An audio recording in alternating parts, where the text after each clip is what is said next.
काय रे ऑफिसला निघालास? हो बरं माईंचं बरं आहे का?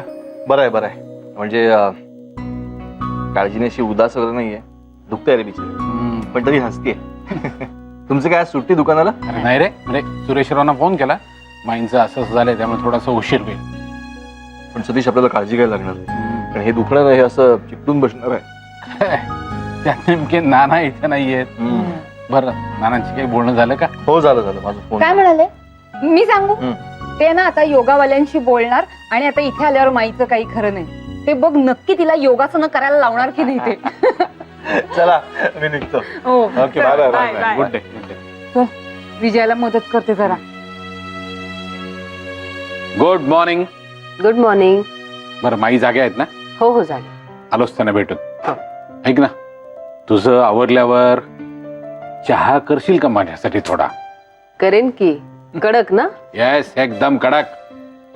आलोच. काय का विजया, काय करतेस?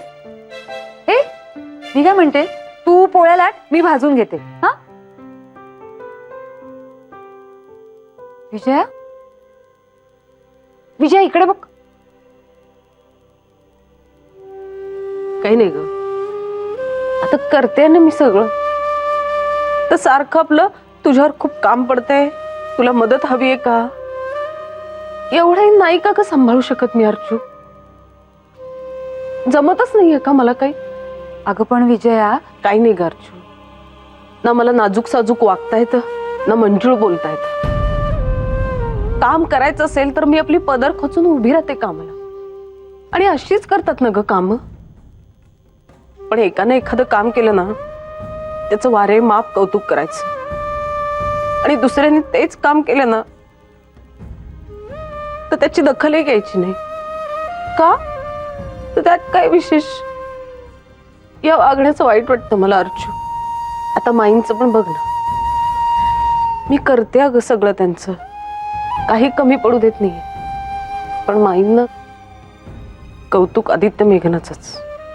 आदित्य मेघनाला बोलूया, आदित्य मेघनाला बोलूया, म्हणजे मेघनच या घरासाठी सगळं काही. मी कुणी नाहीये. आणि कशासाठी? तर म्हणे तुझ्यावर खूप काम पडते, तुला मदतीची गरज आहे.